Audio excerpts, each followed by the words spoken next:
Morning, everyone. So we're on to chapter 20 of the Dreamsnatcher. This is called The Others. The old woman stared at Moll, motionless and silent. She had a face of sagging skin like the gnarled bark of an ancient tree, and long grey hair hung from her scalp in wiry strands. Moll's stick trembled in her hand. Do you think she's dead? Alfie shook his head. She's breathing, look.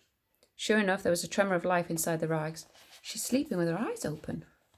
Moll whispered aghast. Maybe that's what witch doctors do. You think that's a witch doctor?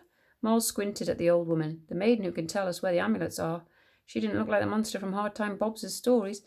Still, the old woman stared ahead, reptilian eyes, hooded by wrinkles, burned into empty space. But she hasn't got a mask, Moll muttered. And she looks all bent and spindly to me, like she's been beaten by winds too much, or drowned in a bog for longer than was good for her. Alfie gasped. She's got a black mark on her forehead, like a smudge of soot. He took a step backwards. Looks like witch doctor stuff to me. Moll glanced up and down the shelves for boiled eyeballs or half-chewed bones, but there were none. Griff snarled, and then all of a sudden the reptilian eyes blinked. Moll clutched her dress. What do you want? A prickly voice asked. Alf, Moll and Griff stood rooted to the spot. The words sounded rusty, as if they'd been locked inside the old woman for far too long. Her eyes never moved, black flints they bored into Moll. Moll clenched her fists into balls, forcing back memories of Hard Time Bob's stories. Then she took a step forward. Are you the maiden? She stammered, her knuckles white as they gripped the stick. She rummaged in her pocket with her other hand and brought out the roll of leather. Was it you who left this poem for me back at Oak's camp?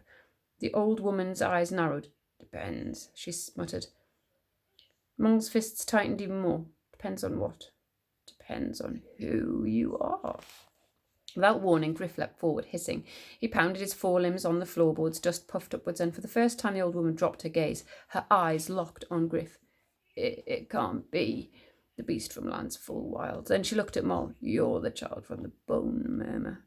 A wheeze rattled through her body, chasing away her voice. Griff took a step backwards and circled Moll, growling. The old woman watched for several seconds, then hung her head and rocked it in her hands. They were black, claw-like hands with shriveled fingers, as if her skin was made of scales. Within seconds she was shaking out whimpered sobs. Moll shot a confused glance at Alfie. He scowled. You and Griff have been in the hut less than 5 minutes, and you've gone and made a witch doctor cry. How was Griff supposed to know she'd be afeard of him? Moll hissed. He's gentle enough. Griff pounded the floorboards again, spitting and snarling, but when the old woman raised her face, it told a different story. Her eyes were shining and her clawed hands twitched with excitement. She'd been laughing, not crying.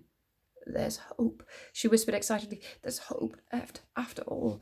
She tried to get up, but her strength failed her, and she slumped back into the rocking chair. Griff paced back and forth in front of Moll and Alfie, his eyes narrowed cracks. Moll nodded to Griff. He wants to know if you're a witch doctor who's out to trick us, a crook, like that maggot-breathing skull, because we're not trusting anybody unless we're sure of them. Isn't that right, Alfie? She paused, waiting for Alfie to nod. He looked at Moll, lost for words. Alfie here would chop off your head with his penknife if you messed with us, wouldn't you, Alfie? Alfie fumbled for his blunt penknife, then shifted on his feet. So, Moll drew herself up. What we want to know is, how bad a witch doctor are you? Mostly bad or proper rotten to the core? The old woman smiled, and the skin on her neck clung to her throat in a hollowed scoop. She looked Moll up and down. Funny the type of people called to do big things, isn't it, Molly? Moll stiffened. It was the first time she'd heard her name spoken by someone else since she'd left the ancient wood. Even Alfie hadn't dared to use it. Griff raised his hackles. Who are you? Alfie said. The old woman leant forward. Maybe I am a witch doctor, she said quietly, the voice like the rustle of dead leaves, but I don't practice dark magic. All I've got are cures and remedies for those who pass my way. She glanced at the shelves of berries, feathers, leaves, owl pellets, and snakeskins, bilberries to fight eye infections and cramps, dandelions to cure kidney disease, hawthorn for heart problems. She licked her cracked lips. Maybe I do mix my cures up with spells, incantations, and magic. Her eyes shone, and Moll took a tiny step backwards. But that doesn't mean I'm rotten to the core. The witch doctor grappled for the arms of her rocking chair and managed to raise her bunched body upright. She leant forward, her bones groaning with the strain. Beneath her skirt, Moll could see her knobbly knees, purple and spotted with age. I believe in the bone murmur, see, the one read years ago in the oracle bones, and I want to stand up against those bent on destroying it. Griff was no longer growling. He had sidled up beside Moll, watching, waiting, guarding against the slightest danger. How do you know me? Moll asked suspiciously. I knew your parents. Moll stiffened. I went to them just days before they died, because I knew things they needed to know. Alfie grunted. Didn't help them, did it? They wouldn't listen. The witch doctor said sadly, I told them I could help unravel what their bone reading meant if they would let me see it. But when your parents saw the mark on my forehead, they knew enough of Skull's dark magic to know it was a witch doctor's curse, and they assumed I was mixed up with Skull, so they didn't want anything to do with me. Moll hardened her glare, but her heart was thudding. Hard Times Bob had invented the stories about a maiden on a hill because he'd seen her bar's bone reading, and then been warned by her parents not to trust the witch doctor out on the heath. And yet here Moll was, miles from Oak's clearing, in the witch doctor's hut, because unlike her parents and all of the elders, she'd followed the bone reading and trusted the poem. The old woman took a step closer to Moll. But I swore to myself that I'd look out for you, as I knew one day you would become the guardian of the oracle bone. Moll scoffed. I'm able to look out for myself. I've had to. I'm nippy and meddling. No one as old as you could look out for me. The witch doctor smiled. I wrote you that poem calling you out to the heath. She paused. Sometimes it's the people we don't expect who wind up looking out for us. She shook her head. I knew Skull once. I knew them all, but when I found out what they planned to do, You knew Gobbler and Brunt and the boys? The witch doctor looked surprised. No, I knew the others. An icy finger slid its way down Moll's spine. No one said anything. The witch doctor's eyes widened. You don't know, do you? Alfie and Moll remained silent. Griff's ears flattened to his head.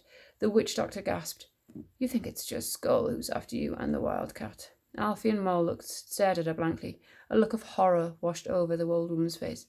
I thought you knew.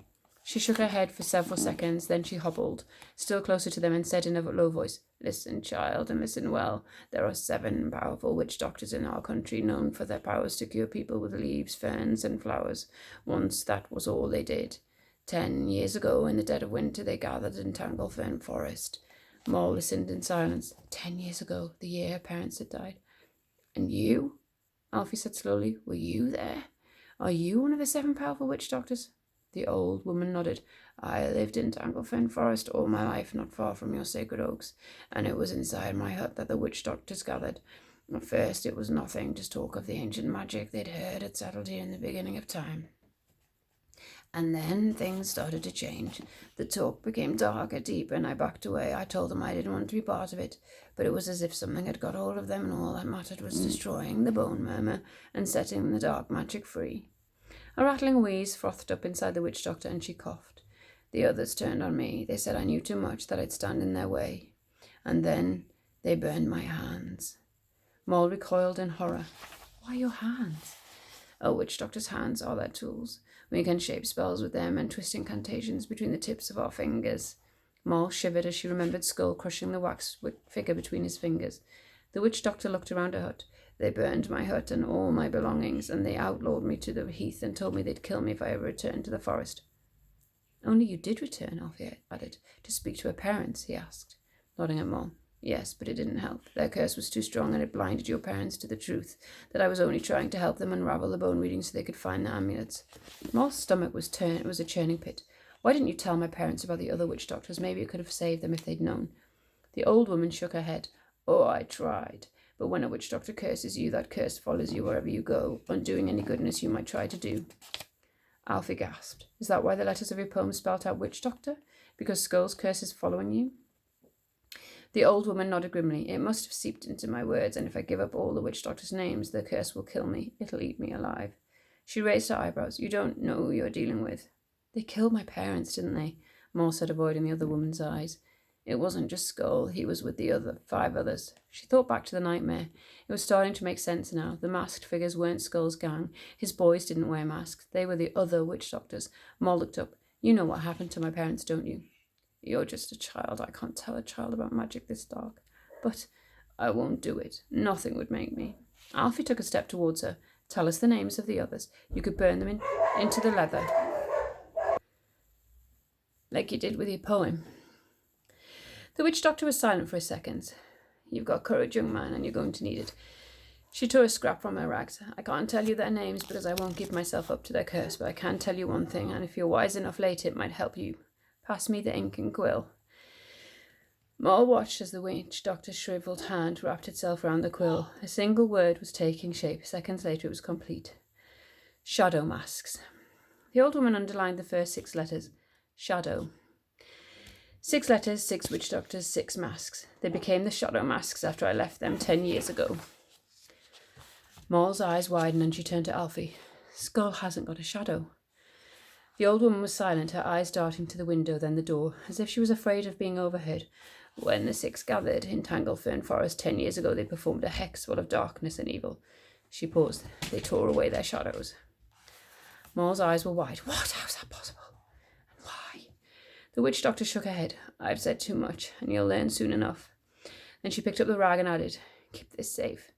You'll need it to understand things later, because although it's only Skull now, they will all come, and you're the only one who can stop them, Molly. You and your wildcat.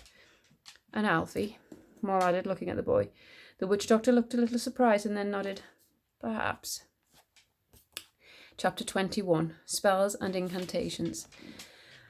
Both my parents threw the oracle bones before they died, Moll said slowly. No one knows what my ma saw, but my pa read out a message, a clue. She willed her words on. Even though her parents hadn't trusted the witch doctor, somehow Moll did. If we show you, can you help us make sense of it? The old woman blinked, hooded eyes closed over purple shadows. We'll see. She looked Moll up and down. But you'll have to put that stick down. It was Alfie's idea, Moll mumbled as she propped it against the wall of the hut. Alfie glowered at Moll, then reached into his pocket and pulled out the bone fragments. Dew Hill Maiden. The witch doctor said nothing, but Moll could almost feel her thoughts whirring in tight circles. The glue had meant something to the old woman, that much was sure. So can you help us, Moll asked, because we haven't got much time. The witch doctor shook her head. Neither have I. She looked up as if waking from a heavy thought, and then she smiled, the sad smile of someone who had seen too much of the world and is ready to depart it. She took the bones from Alfie in her withered, shaking hand, then, for a moment, her eyes danced. There's a mother message within this. Moll glanced at Alfie, who grinned. Then Griff padded over to the door. At the threshold, he turned back and met Moll's eyes. He's going to keep guard outside the hut, Moll said. He'll warn us if anything's coming. She followed him to the door. Stay close, she whispered, and Griff dipped his head before sinking into the darkness. The pestle and mortar by the fox fur, Alfie, the witch doctor wheezed, pointing the blackened stump of a finger towards the table. Pass them to me. Then she hobbled to the shelves at the side of the hut. Her clawed hands, more wrinkled than raisins, fumbled with the contents of a scooped-out piece of bark. She came back to the table with a fistful of yellow and pink flowers. Gauze and heather, she muttered and lifted a jar down from the shelves. It was filled with hollowed-out eggs, green and speckled. She took one out, crushed the shell in her palm, and let the pieces pat into the mortar. Warbler's eggs, she muttered. She took a brown feather from a jam jar and used her knuckles to stripe the veins from the shaft. Belonged to a nightjar once. Never underestimate the power of a bird, Molly. In a bird we see our soul set free. Moll thought of Rocky Joe, the murderous highwayman cockerel back in Oak's camp. She felt certain his soul hadn't been set free inside him. She pictured Siddy taking a swing at the cockerel and hoped harder than ever that Oak had rescued her friend from the river. The witch doctor hobbled closer. In my mind, the bone murmurs about freedom from others, and I'm looking to use these birds for help. She ground everything together with the pestle. Now the phial on the second shelf, Molly. The phial was filled with black liquid. It felt cold in Moll's hand, and she was glad to hand it over. When the old woman shook it, black petals swayed inside the glass. Methalis, soaked in bog water. Moll turned up her nose. The witch doctor smiled. You want the truth? Moll nodded. She wanted it more than anything. It would be one step closer to avenging her parents.